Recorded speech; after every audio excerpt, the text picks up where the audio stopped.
Yes, so just wait a few minutes until everybody's here. So around 3 minutes and I'll start.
Yes, so I think that we can start. So on the schedule today, we're going to look at the economic calendar first. That is not a lot of news that we're going to go through. Then we're going to take the theory part that is basically focus on the Fibonacci retracements, and then I'll also add the Fibonacci projection, which is a fairly cool future that is available over at TC2000 and is not widely available in most platforms, definitely not eToro.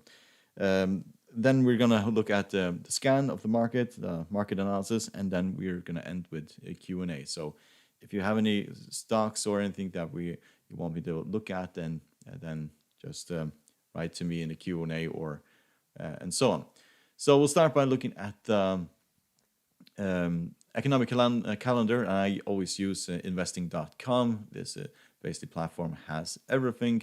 And if you don't know where the calendar is, it's basically under tools where you find economic calendar, holidays, earnings, and so on. And it is also available on eToro, I think, but investing.com has a fine calendar. So usually when I look at this, I only look at the ones that have 3 stars. I don't really pay attention to the ones that have 1 star. Usually I just get rid of those. And then also sometimes look at the ones that have 2 stars, but especially 3 stars, that is as regarded as very important and have significant impact on the market. So first of all, here we have retail sales in the UK. So it shows previous forecasts and then the actual number that has been available. And retail sales in the UK just fell off a cliff in January. And usually this basically means that it's a very bearish sign for the Great British Pound, and this can have negative effect on the Great British Pound. So currency like the US Great British Pound, US dollar, you can see that basically fall if because of this negative number. So furthermore, get rid of that. We have German manufacturing, and usually this is if it's a higher than expected number, then it is bullish for the euro, as demand for German goods is high, and therefore also demand for the euro in order to buy these German goods. And this is much better than expected number of 56.5. It is like 60.6, and that is really good for the German economy. So then we have the PMI numbers for Great Britain, and they are looking really good. So these are all 3 stars, and this has very bullish effect on the Great British Pound. So we saw the retail sales, they were bearish, but these 3 numbers are very bullish. So that's probably the reason why the Great British Pound has been fairly bullish also today. So later on, we will have the existing home sales in the United States for January. This also affects the US dollar. And then we have the Fed's policy report. And sometimes it has an effect, but don't expect any major pronouncements at this point. They just want to get the economy back on track, to get the coronavirus under control, and therefore there will be no major pronouncements whatsoever, or you shouldn't expect it to. And then for oil, and then the rig count also has sometimes, not always, an effect on oil.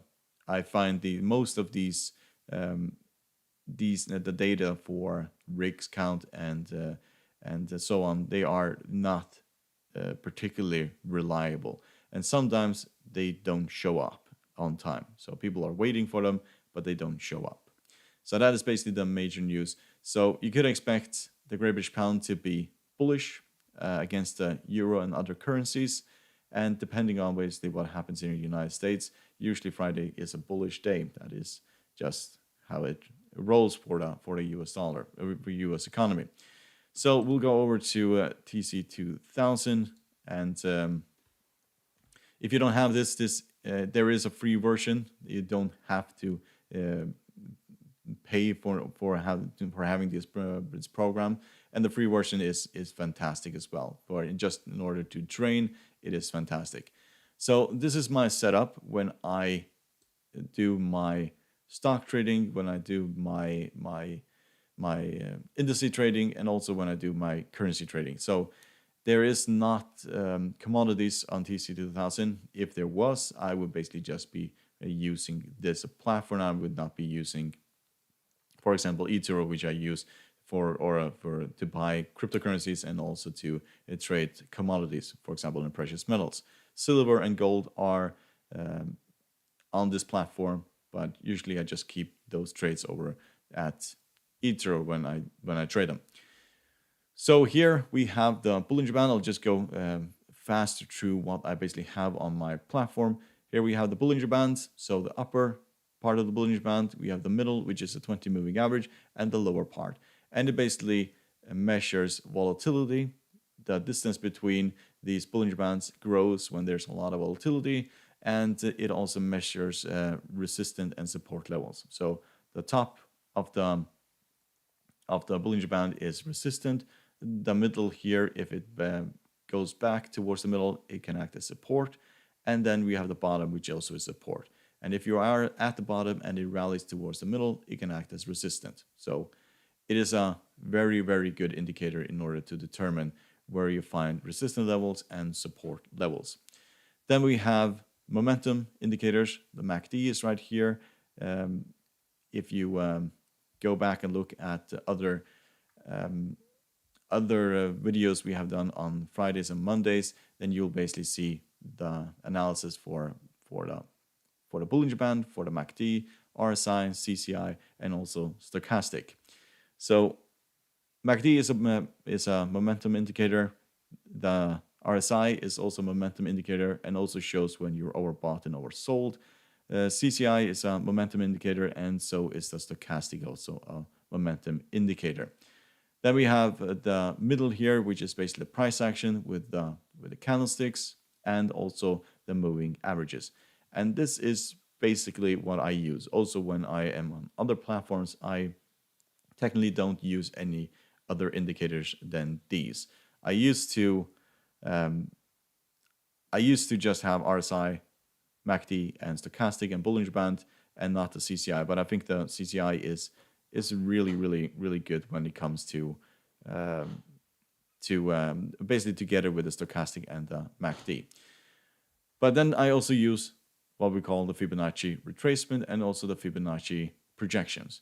So the Fibonacci retracement is very common for most platforms, even eToro, even though that platform is terrible when it comes to technical indicators and so on. They also have Fibonacci retracements, but they do not have Fibonacci projections.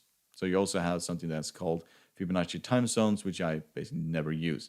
But Fibonacci retracement and projections are extremely helpful when it comes to determining resistance levels and support levels, and also when determining stop loss and take profit.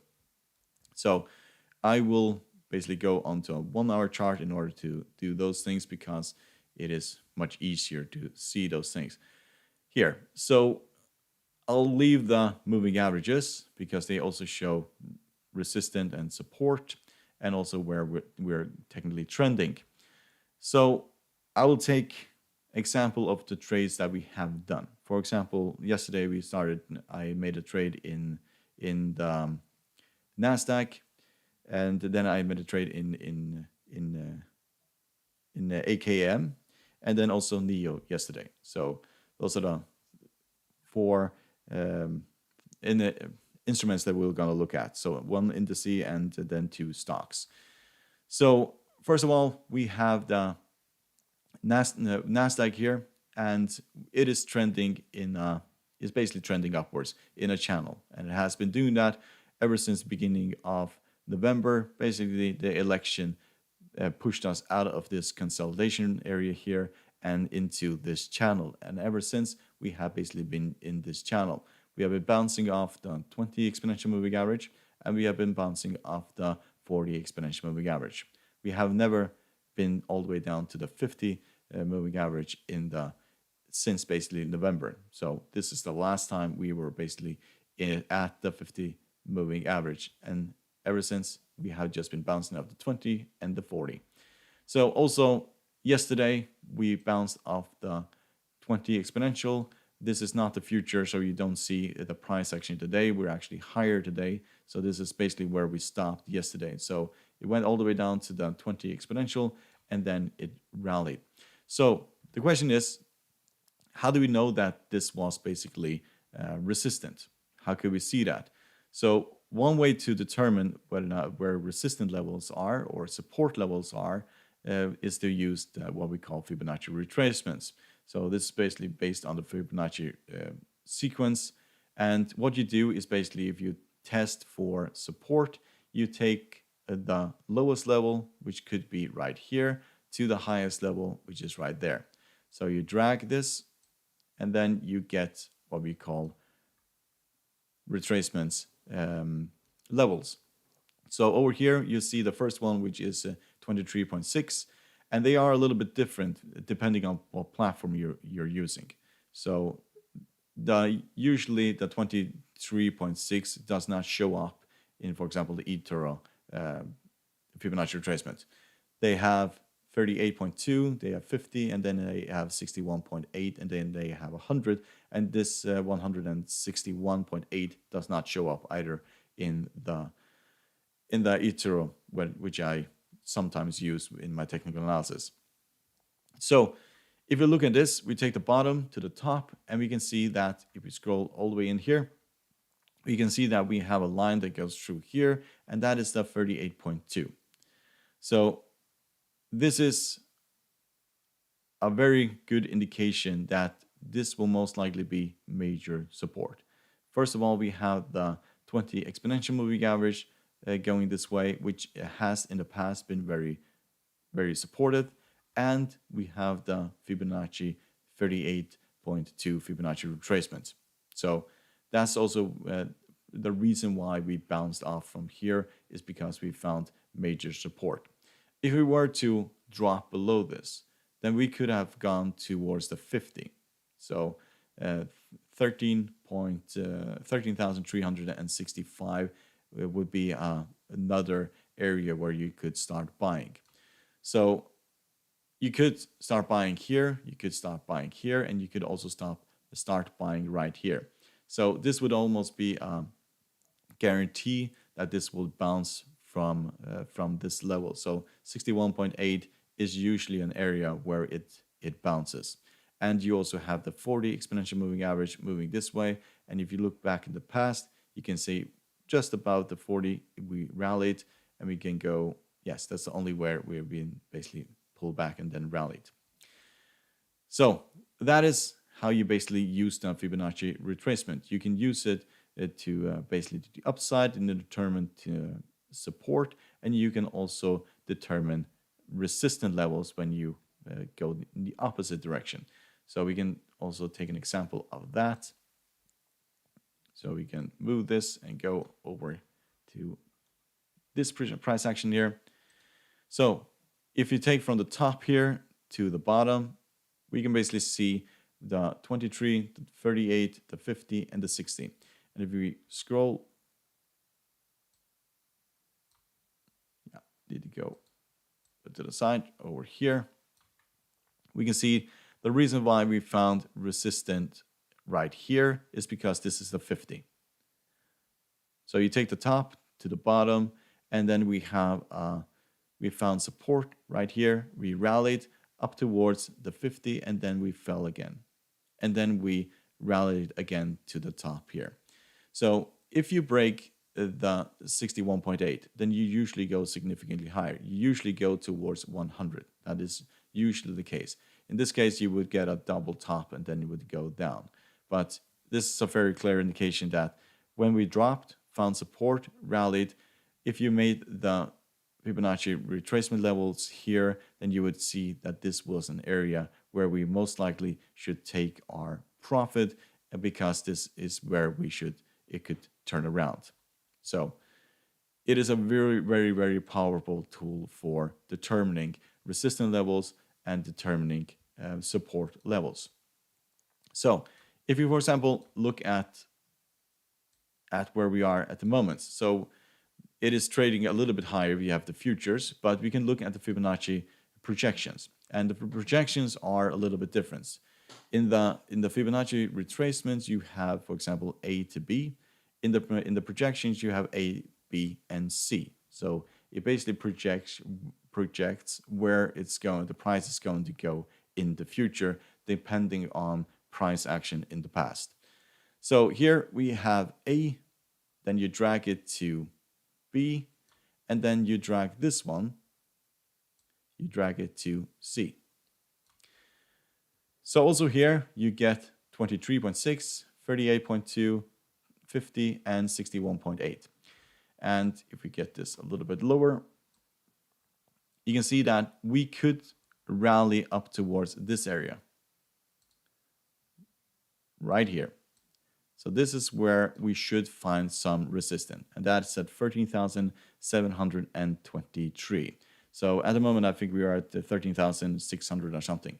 So it may rally a little bit more until we get to this area. It should be pulling back a little bit. If it crosses this resistance area, it will most likely go towards the next one, which is the 38.2, which over here. And now we're at 13,872. The 50 is right here. And this is probably where we are going to see this go to. So this is at 14,000. So give or take 14,000. And when we get to 14,000, we may see another pullback similar to this one in order to gain more momentum and then head towards 15,000. In the long run, we're most likely going to 15,000. But this is how the projection basically works. You have A, B, and C, and then it projects where we can basically, price most likely will go to in the future. So first is here. You could take your profit here. If it rallies above this, then you could take your profit here, and you could take your profit here as well. So it's a very powerful tool in order to do that. I set to take profit to 15,000 because I intend to hold it for a very long time. But if it's extreme resistant around 14,000, then I'll probably close my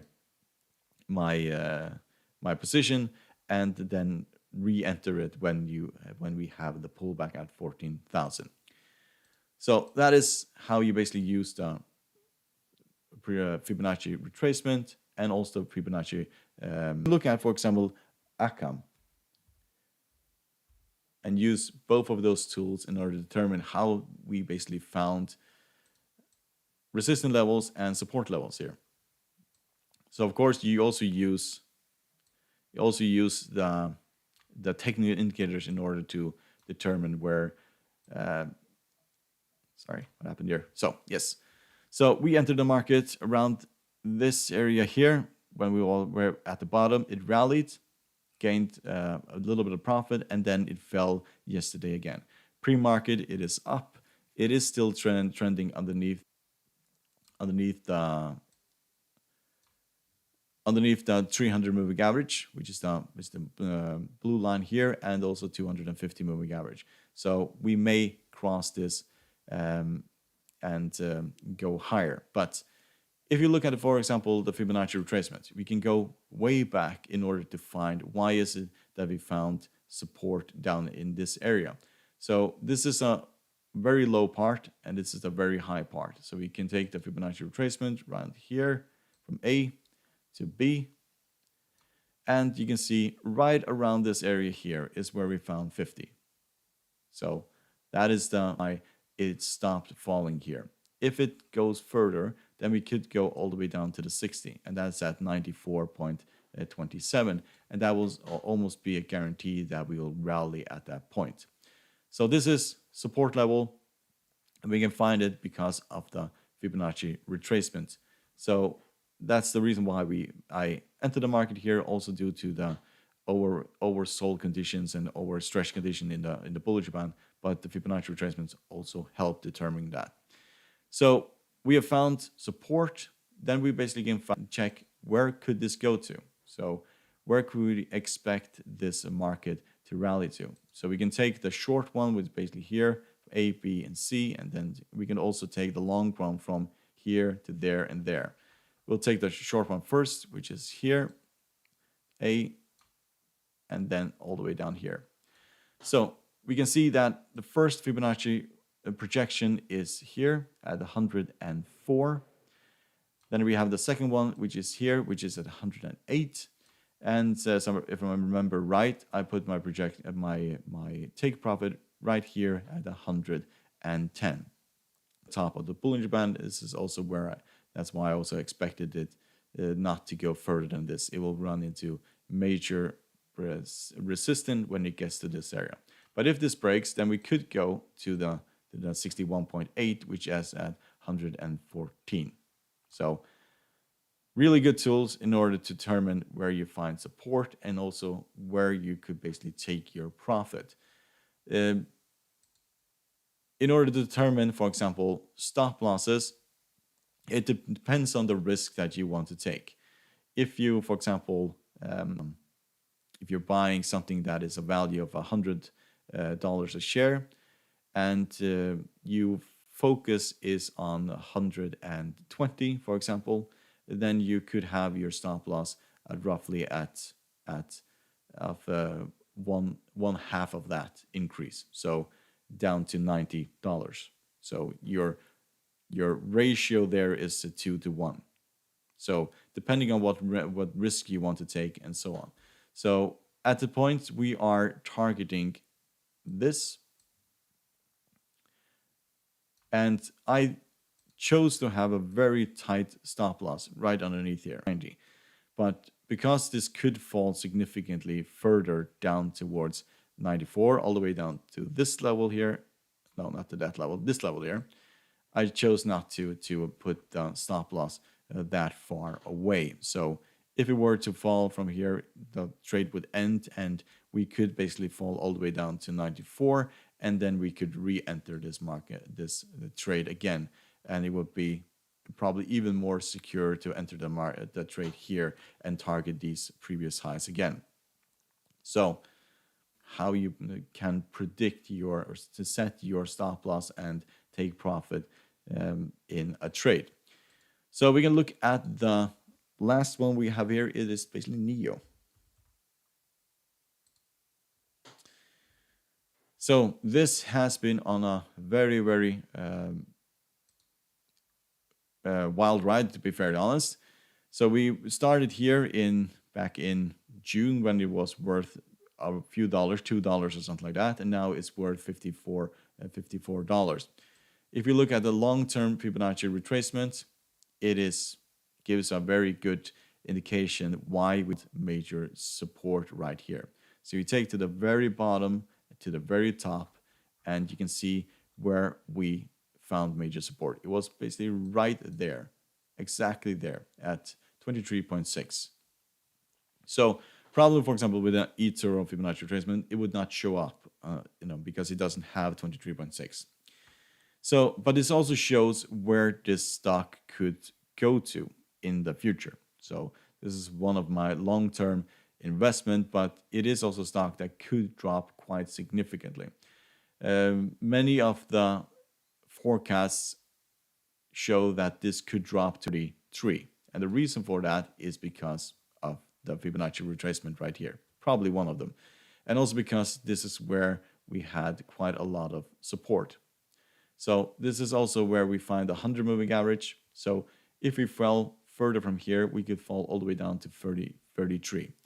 And that's where a lot of buyers will come in and buy this at the upside, because many see this as a very overbought stock, and also overvalued, because this is still a company that yet hasn't produced a lot of profit. But so the same goes, they don't make profits in the first years, but when they start making profit, their stock just completely explodes to the upside. So it's very common. So we could also look at where this can go. So this is the reason why we found support here, is because we have the Fibonacci retracement. You can take it from the bottom to the top. You could also take it from here, and you would see a different Fibonacci retracement. This is the 50. But you can take both of them. Both show that right at that area there is a Fibonacci retracement. So we can look at where we expect this to go. And it is not extremely bullish. We take the bottom here to the top, and then we also take to the bottom there. So A, B, and C. And these Fibonacci retracements show where we most likely will go to. First of all, 23.6 is right here at $58.49. So a rally up towards the 20 exponential moving average, and that is possible, and then you'll find resistance there. If that breaks, we can go to the next one, which is the 38.2, is right there, which is 62, and then we have the 50. Is probably as far as this will go in the short medium term. So 58 is possible to take profit, 62 possible to take profit, 65 is almost a guarantee that you should take profit here. This is also the previous highs over here, and also here. This got way overbought. That's why we had the massive fall here. But if it gets to 65, that is probably as much you can get out of this trade at this point. So if you look at long run, oh, that's not it. Not right yet. Yes. So that's basically how the Fibonacci retracement and the Fibonacci retracement that you can use in order to find resistance and support levels, and Fibonacci projections is you can use it in order to determine where you could take profit and also where you could put your stop loss. So for example, if you take the NEO again, take profit could be here, it could be here, it definitely should be here, and your stop loss should be somewhere right underneath here if this basically goes to the downside and you want to save your trade. Always put a stop loss and never ever change your stop loss. In some circumstances you can change it, but it is there in order to basically save your account so you don't go completely bankrupt. Yes, so we can go and look at the scan. So what I do here is I check the scan for stocks that are, or indices, or foreign exchange or currency pairs that are overbought or oversold. So we have scan here that checks for when we're basically underneath the Bollinger Band and also over the top of the Bollinger Band. So we take this one first, we apply the scan, and then this is the high cap on Wall Street. We will not look at that. We will look at the S&P 500, and when we make this scan, we find 9 stocks that at this point are significantly overstretched or overbought, and those are the stocks that are interesting because these are possible buying opportunities. It's not guaranteed, but it is possible, and it's certainly much faster to do it this way than to go through all 5,000 stocks that are available. So you can put this over here and in the corner, and we can just start by looking at the first stock.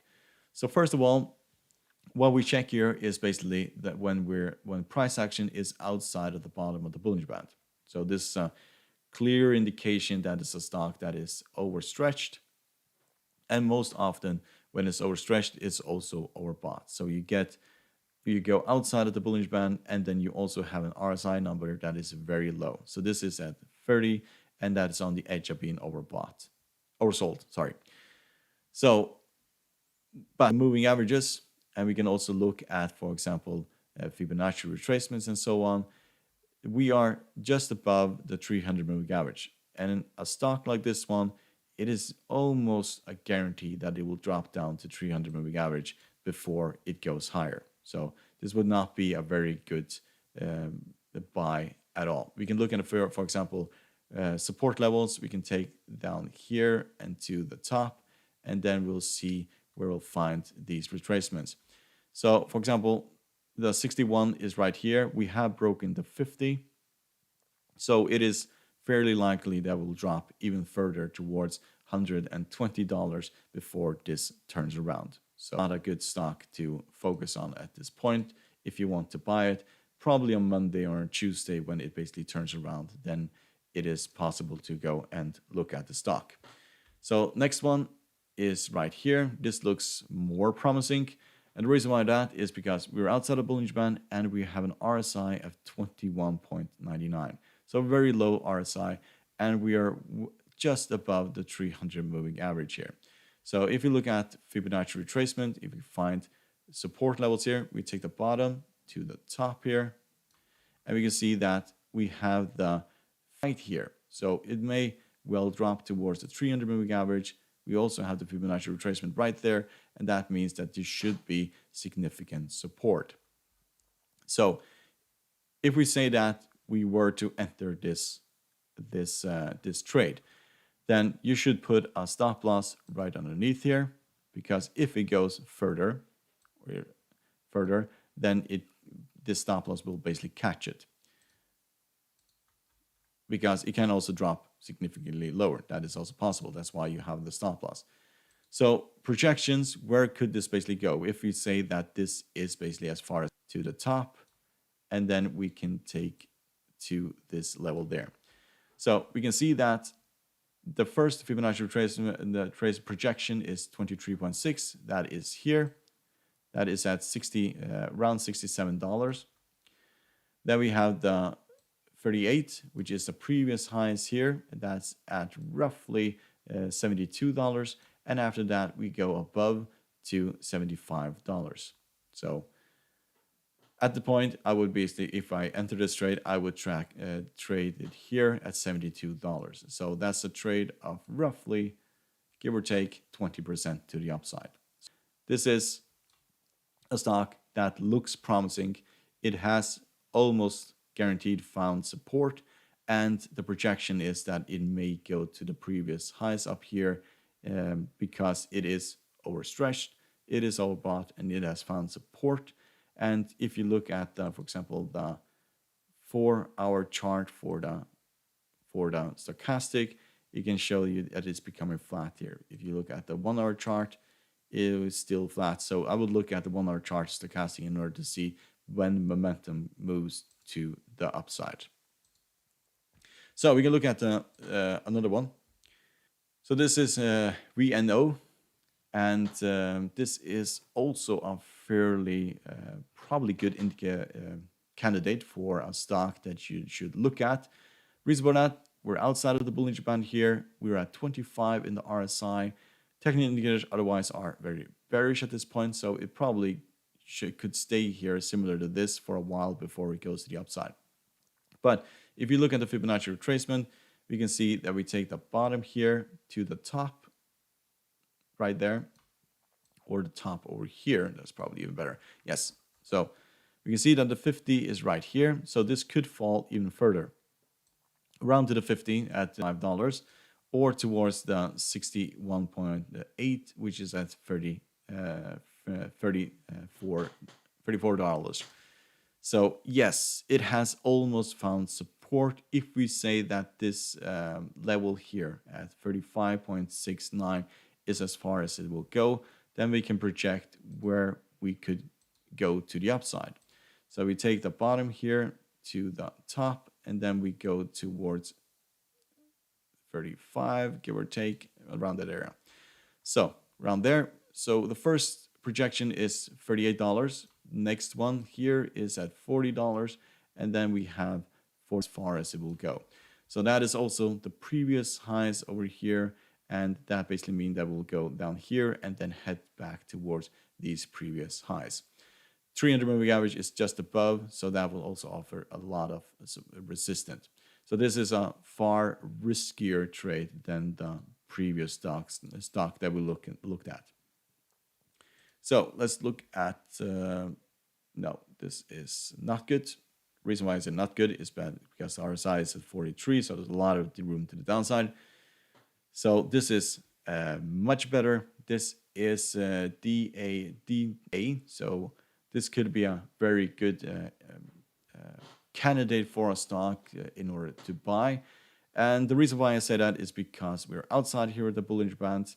It's overstretched, and the RSI number is very, very low. We're at 19.44 in the RSI, which is very low.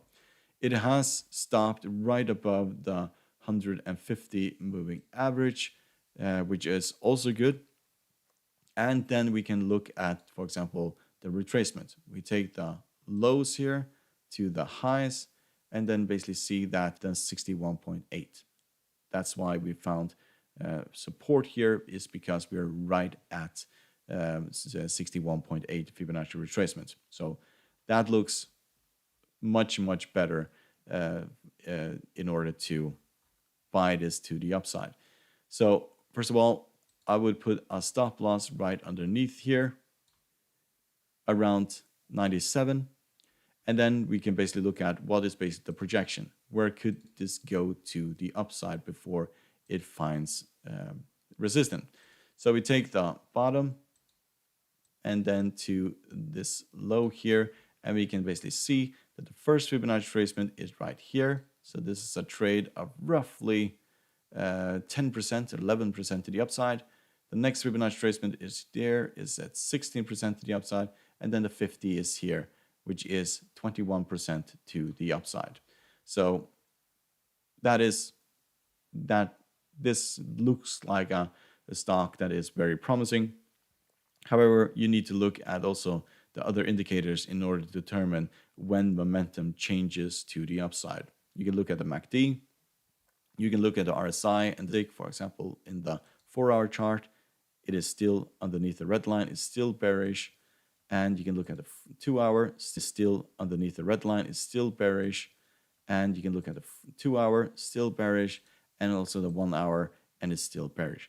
So pre-market, you can look at this where this is basically going, but it looks like that it has found support right here at the 150, and it also is right at the 61.8 Fibonacci retracement. So we can look at two more stocks. This one is also looking promising. So this one has broken the 50 moving average. It is significantly outside of the Bollinger Band, 31.92 in the RSI. And if you look at the Fibonacci retracement, if you can find whether or not this has found support, we can see that it stopped right above the 38.2. So 38.2 is not as supportive as this level here. So 30, the last one is right here, and that's probably the most optimistic, is at 43.6. And this is a trade of roughly, the first one is a roughly 10%. This is 16%, and then this one is 21%. 16% should be probably as optimistic as you can get in this case. But furthermore, it can drop. It can drop all the way down here. This is right above the 100 moving average and should be fairly more reliable than where we are at this current stage. Questions?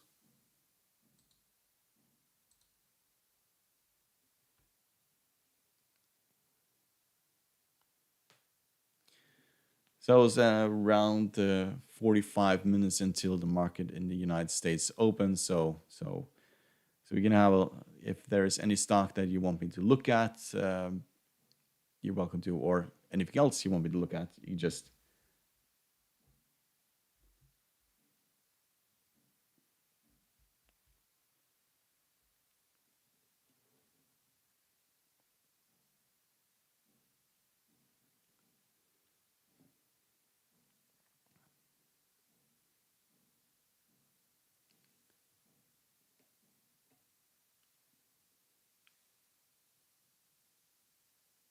you can just write in the live chat in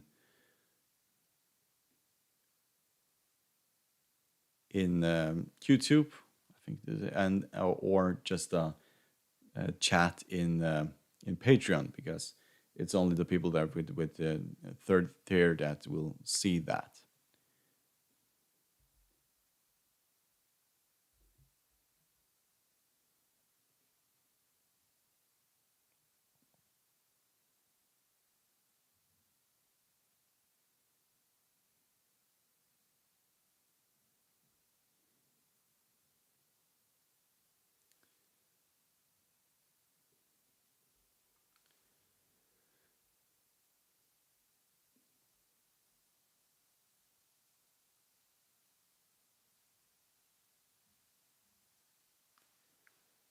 Okay, so I hope this was helpful. I usually don't trade anything until the U.S. market opens on Fridays, because that is the most secure thing to do. The U.S. market opens on Fridays, so you can make a really good trade in the morning, and then the market opens, and then it goes completely the opposite way. So I always wait until the U.S. market opens in order to make any trades, if I do any. Yes, next time I was planning on doing a fairly long course about the cloud, which is Fibonacci cloud. I have never ever used it, but I know that several traders are using that cloud. It's a fairly complicated method to use, or indicator to use. And yes, I will take some time in order to create that course, and then I'll do some analysis whether or not it is better to use that method than the traditional method that I have been using. So that's what I'm going to do